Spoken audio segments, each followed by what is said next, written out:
Hello everyone, I am back once again with another video review, and in today's review I'll be taking a look at the newly released Transformers Generations War for Cybertron Kingdom Deluxe Class Maximal Wingfinger. And for those who don't know, Wingfinger is one of new Beast Wars characters introduced in the Kingdom line that are part of the Fossilizer gimmick. For those who don't know, the Fossilizer gimmick is continuing off the trend from the Weaponizers in Siege and the Modulators in Earthrise. However, unlike those, the Fossilizers are Maximals and Predacons, with Wingfinger so far being one of the only Maximal Fossilizers released in line with the others having been Predacons. Before we talk about the figure and his gimmick, which is something that people complain about, which is parts forming, let's take a quick look at the packaging. Just shows the nice Kingdom War for Cybertron Trilogy text with the Transformers and Generations logo on the side. The front image shows Wingfinger in his fossilized Pteranodon alt mode.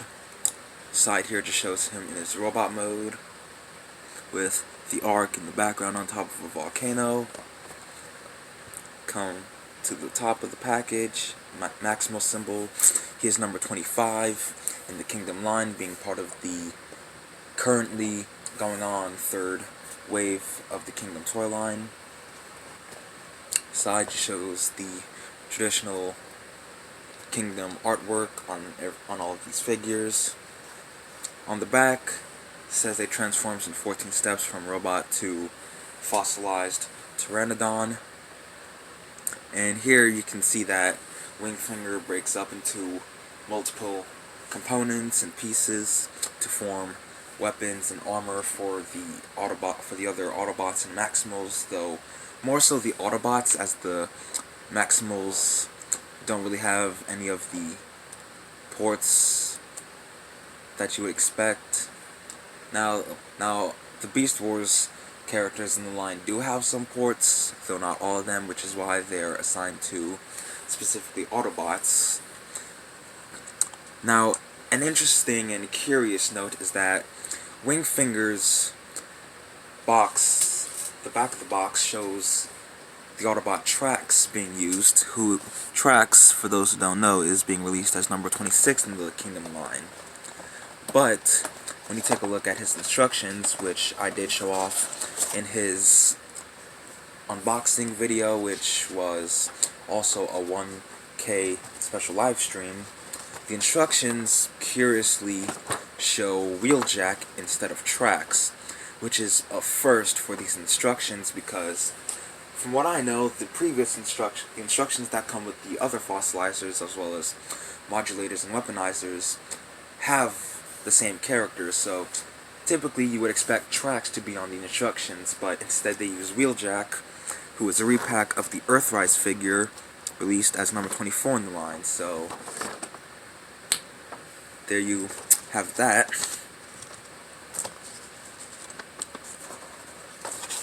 And before I continue with the review, let's take a look at the card he comes with.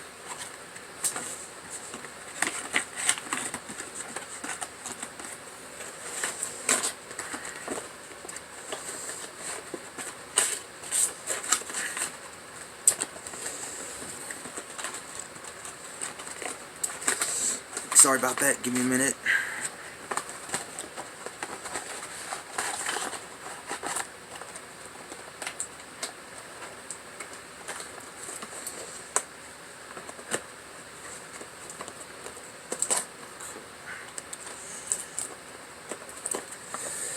The card that Wingfinger comes with is a new card with a character that we've already seen. Now, in each wave for Kingdom, the cards change, but some of the characters are rather consistent, and Black Arachnia is one such example. I got Black Arachnia cards from the previous waves. However, this card for Black Arachnia is a new one that shows her with a staff leading some of the Predacons. And these Predacons, now, I do know who some of them are. I can see Buzzsaw. For those who don't know, Buzzsaw is a redeco of Waspinator, released in the original Beast Wars toy line, who isn't the Generation 1 character Buzzsaw. Over here we have Man Terror, I believe that's who it is, and a couple of others that are shown on this card. Now, I will have to go back and look at what this translates into. So, yeah. New card, but pretty much the same character with a different fate. So that covers the packaging and Kingdom Golden Disc card. Moving on to Wingfinger. Now, truth be told, I did not care about the fossilizers when compared to the weaponizers and modulators because they are new characters. However, a thing with me is that I like new, I like different, and I'm open to new experiences with characters that are all of a sudden reintroduced despite them probably not going to appear in any major media, as the fossilizers aren't in the Kingdom animated series on Netflix, and nor were they introduced previously in any Beast Wars source material, so they are essentially new characters.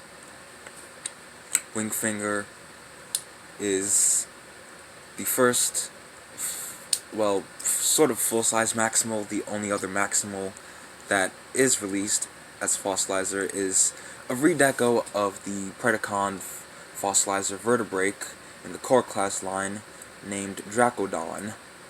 So while we have two Fossilizer characters that are Maximals, they are essentially outnumbered, with the Predacons having 3 Fossilizers. As you can see, he is a fossilized pterodactyl, pteranodon, depending on how you want to say it. And articulation is as follows. Head can do the full 360, however, it is a bit of a QC issue where the head is sort of loose. And I did try it, and I did try the fossilizer gimmick already on some of my previous figures, and only a couple of them seem to work, and I'll only bring out one to show off that the gimmick does work. Just watch out for the sort of semi-QC issues that you may get on this or any of the other fossilizer characters. So aside from that, the wings are on this joint. Due to the joint, it can do the full 360. The claws and the wing are on separate hinges, so you can have this look going on, or if you want to make it look like he's flying, you can have something like this going on, like so.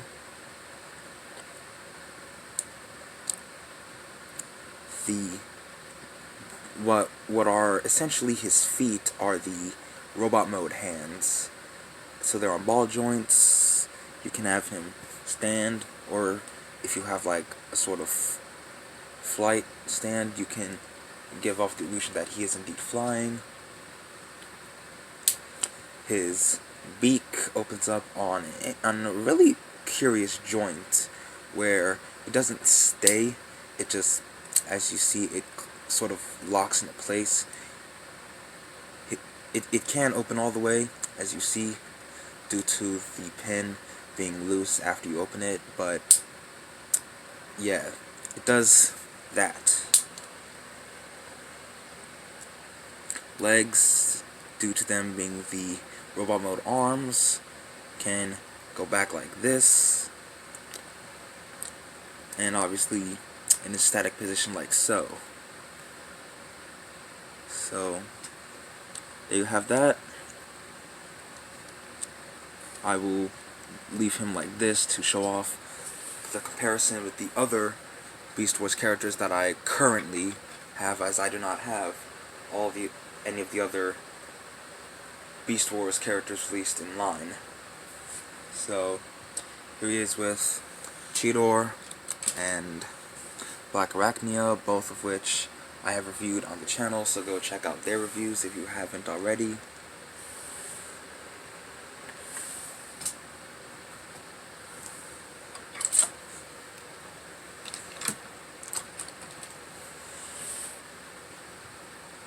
And seeing as everything is in place, not a lot of detail going on, but quite enough detail going on with the white and sort of, I don't know what to call it, a beige color from what I can tell. He's mostly white and beige. So, yeah, moving on to the transformation.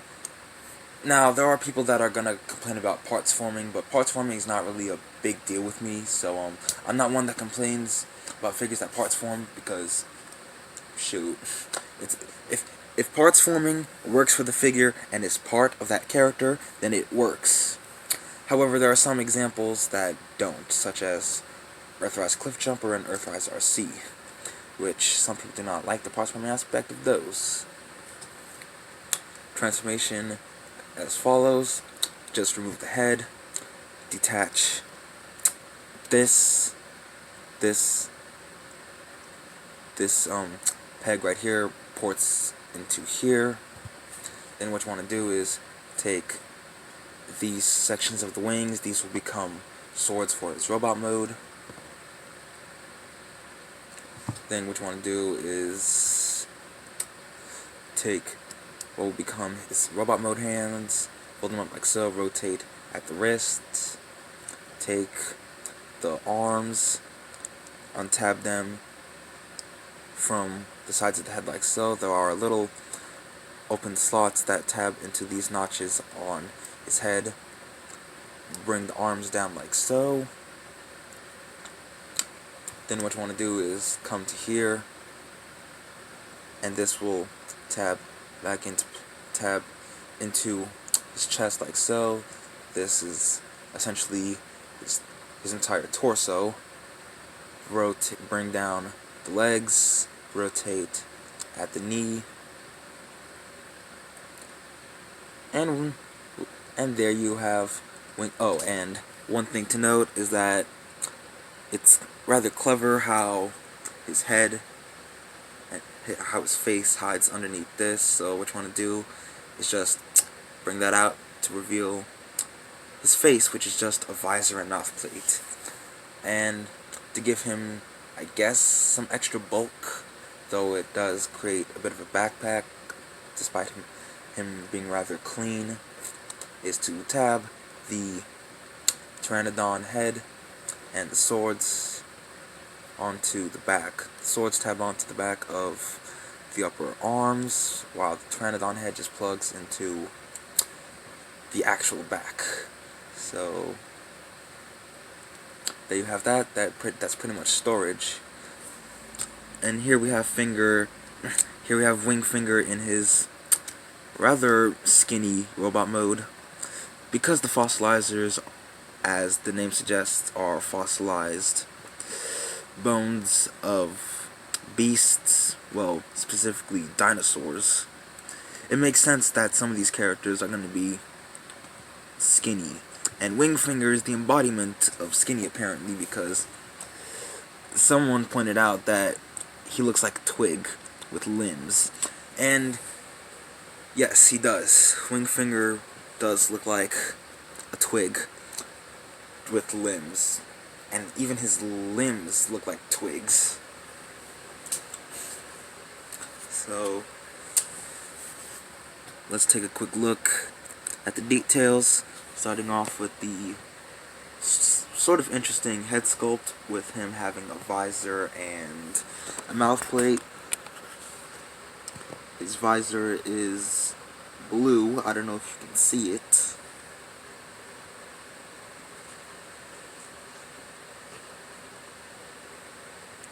It is blue, though, due to how this hides. Let's see if my camera can focus here.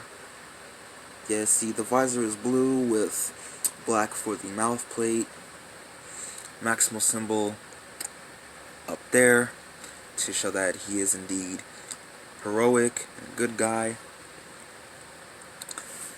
The same detail for beast mode, fossilized beast mode, applies for the rest of the body, with the beast mode claws becoming heels for the feet. And a bit of a QC is that a QC issue on my copy is that the swords do not really tab in very securely. Nice white and beige going on for throughout the body.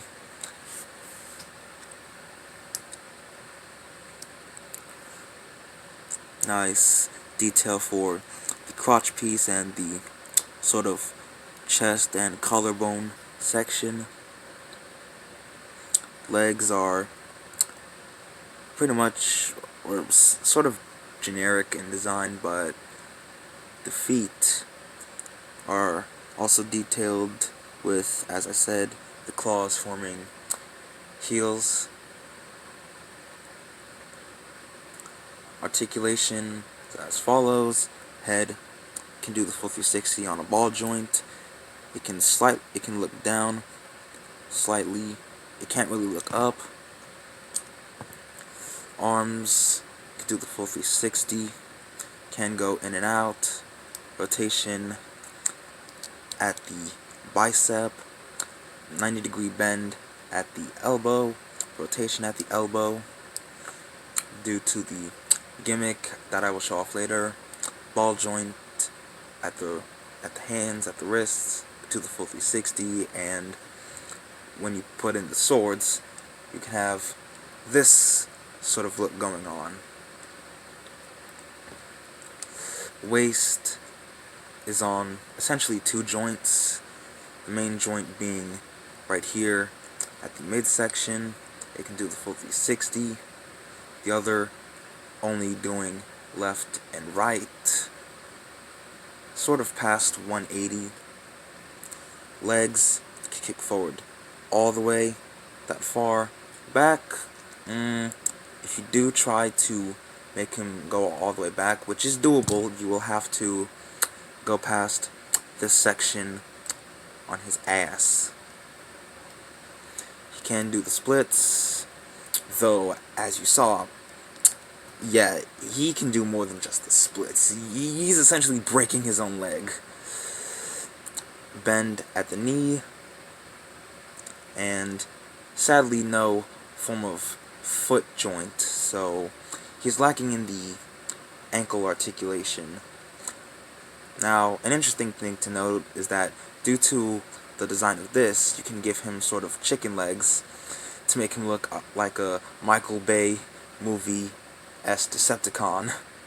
So you can have this sort of look going on, and it does make him short, a bit short, so you can have that look going on. That is optional if you want to have him with a hunched chicken leg look. So yeah, there you have that. Moving on to comparisons, here he is with, once again, Cheetor and Black Arachnia, the only Beast Wars bots I have in the collection so far.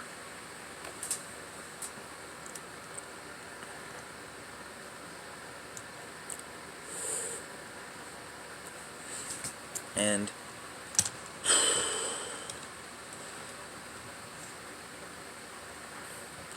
as I mentioned before, he is quite tall, probably the tallest of the fossilizers, as I'm pretty sure the others are short and stubby, though on the stubby side. As you can see,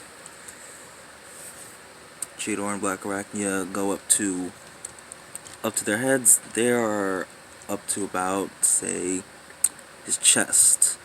So yeah, Wingfinger is really tall. If I bring in some of the Generation 1 characters, you'll see just how tall he is when compared to them. So here he is with Leader Class, Ultra Magnus, Voyager, Optimus Prime,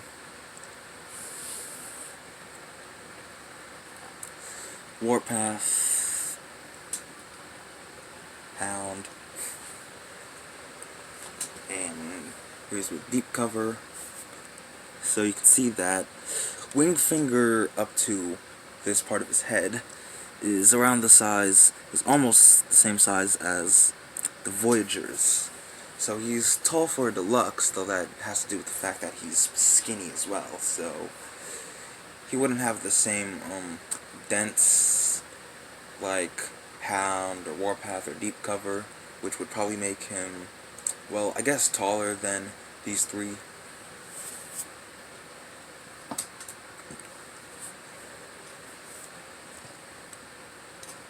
So setting him off to the side.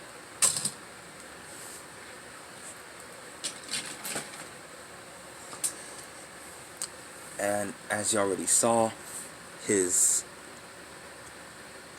wings, well, part of his wings, become swords. So you can have this going on.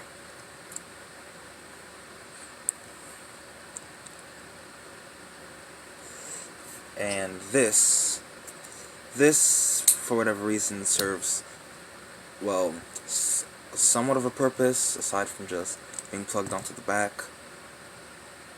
You can do what you want with the swords, though.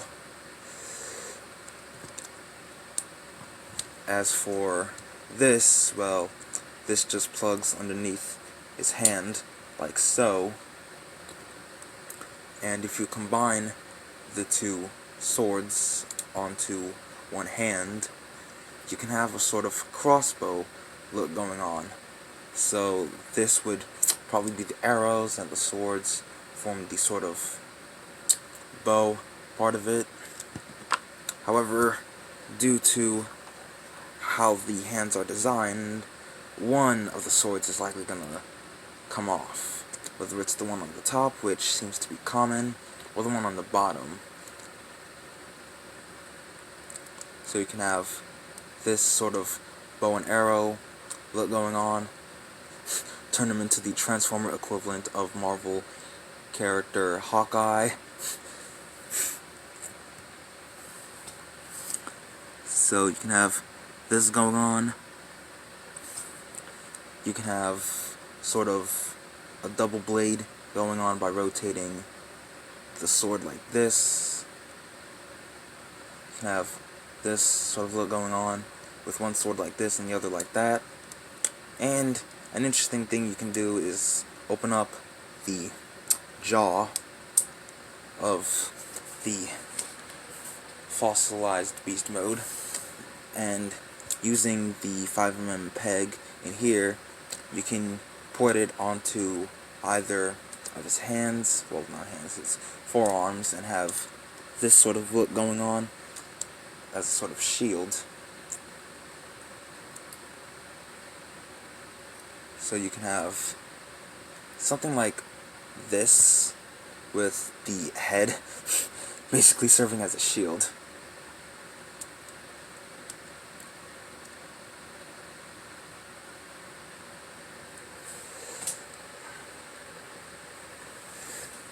And it works, and it does leave a sort of blade on each side.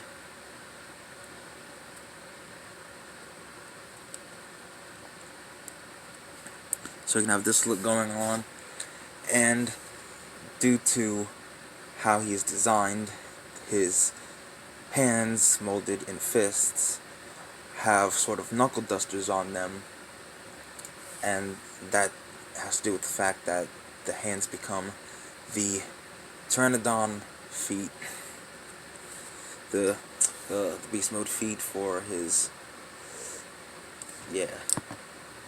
Like I said, only one of the swords is going to come off, and if it's not the one at the bottom, it is likely the one at the top due to the sort of limited space between both of them. And it is probably more likely the one at the top than the one at the bottom. So you can have this look going on.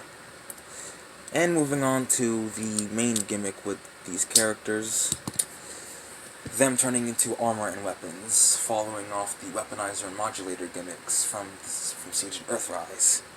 Now, the fossilizers are new characters in terms of Beast Wars.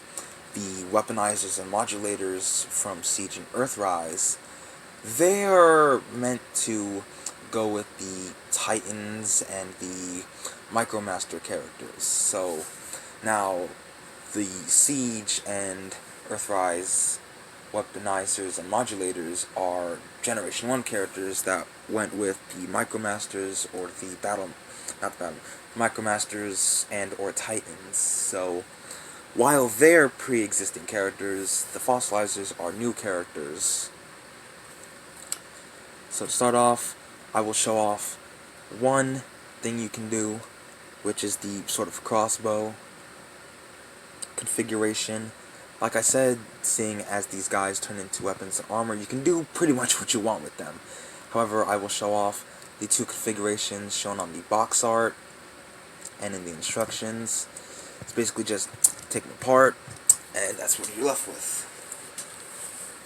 What you want to do now, take what were his upper legs, his thighs, rotate them like, I guess you can rotate them like this, bring in the swords, like so. Now what I like to do to give them an interesting transformation is swap the placement of the legs. Now granted, what I'm showing isn't in the instructions, it's close enough to the instructions where you get the sort of gist, the general idea. And here you have Wingfinger as a crossbow, leaving the arms, the legs, the head, and shoulders, as well as the Pteranodon head, for whatever. Now, one thing to point out is that, as I mentioned before, my Wingfinger has a QC issue where not all the weapons work. So, to show that off, and I will bring in a few characters. I will use Warpath for an example, which I did show off in one of my previous live streams. Yeah, this peg right here, this 5mm peg, does not work with all the characters. For Warpath, it's rather loose. For Hound, it is also loose. However, bringing in Deep Cover, who's using the Sideswipe mold, it works. So the Sideswipe mold, from what I have, works with Wingfinger. So you can have the sort of crossbow look going on. Obviously you can take these, obviously if you have this going on, you can take blast effects and give off the illusion that he is firing, say, rockets or the equivalent of arrows. So you can have that going on. Now, a configuration I've come up with, the remaining pieces from Wingfinger to go with the crossbow, is that what I like to do is combine the head, the Pteranodon head, plug this 5mm peg onto the back like so, so this can plug on to the back of any figure that has a 5mm port.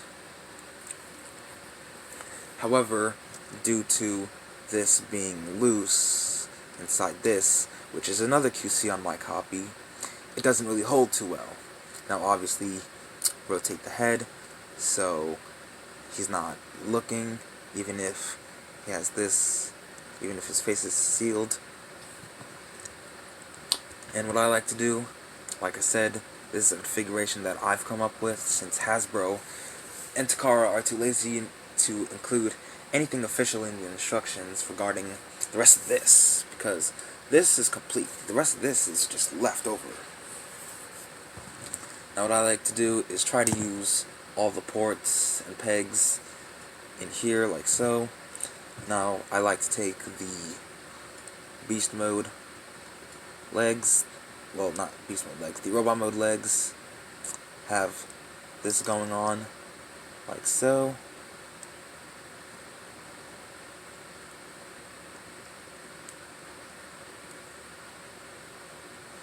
Then what I like to do is use the fists, plug them into the elbows. So essentially, he's taking his own arms and holding his own elbow joints. So that's something you can do if you want to do it.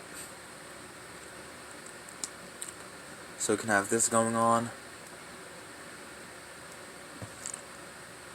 Like I said, if your Wingfinger has a QC issue with this or any of the other pegs, watch out. Watch out, because QC for me has not been problematic up until this point. And this is just my copy with Wingfinger alone. So what you want to do now is, actually, you know what? Here's another way to do this. Even if you have it like that, what you can do is this.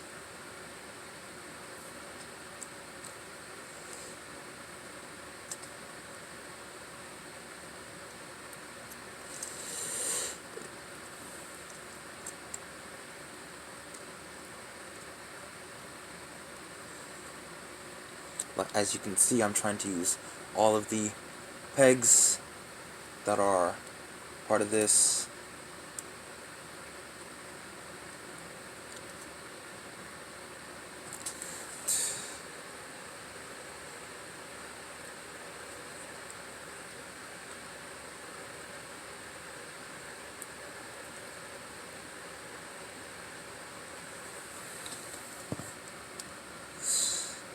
This is probably going to be a long review, but it's going to be worth it.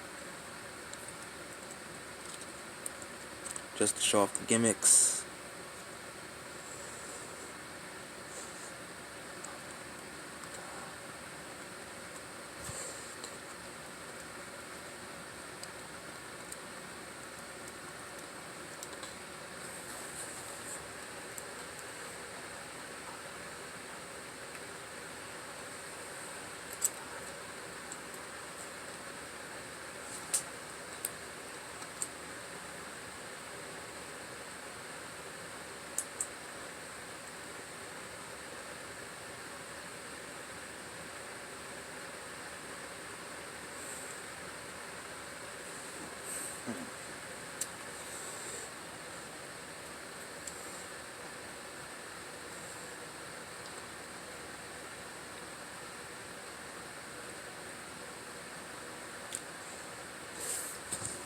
And there you have this sort of fan-made configuration that I've come up with.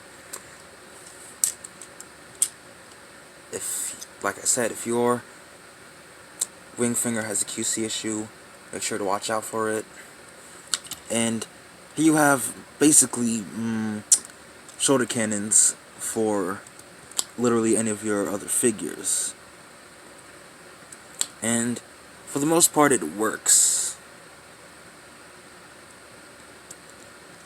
As you have the heels / claws covering up the fists.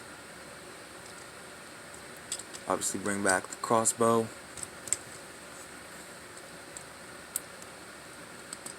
So you can have this look going on. Like I said, watch out for the QC issue on your copy.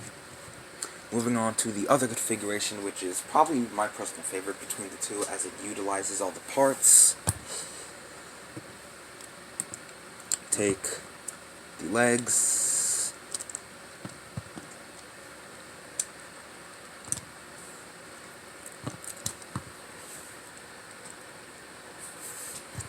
reattach them right here.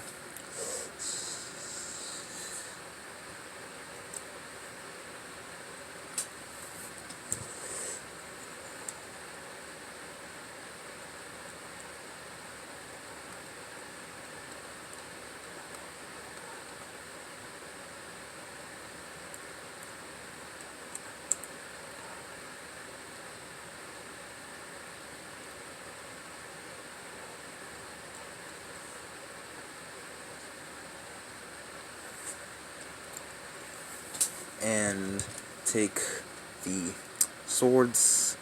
These will essentially become wings for the characters, whatever character you're using.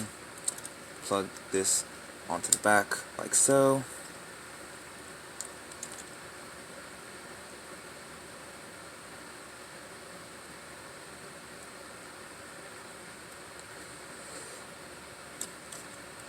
Then just obviously align everything up like so.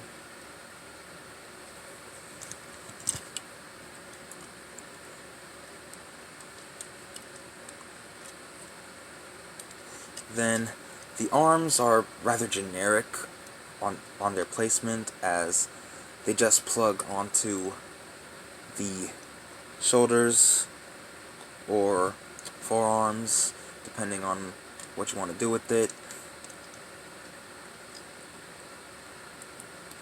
So you can have this look going on. Then, what I find interesting on how this is utilized is that this whole assembly combines with the Pteranodon head to form a sort of bone hammer. So to show that off, take that, use the peg right here and use either one of these ports like so.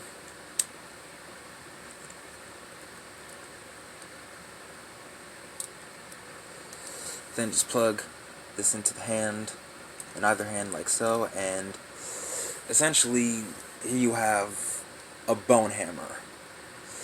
Now this is the configuration I like the most because it uses everything and nothing is left out. Everything has a place to go. So you can have any of your characters use this as a hammer. These can be used as cannons, and obviously you have wings. And this is what I like about the weaponizer, modulator, and fossilizer gimmicks, where they break apart and turn into weapons, even though you can complain, oh, it's parts forming. I'm going to say this to those fake parts forming: shut the fuck up.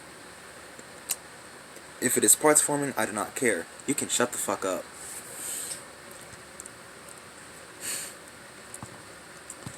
So that pretty much covers it.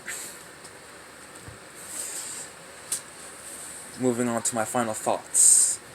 Is Wingfinger one to get? If you want to get the fossilizers and you like new and interesting things, then sure, he is one to get.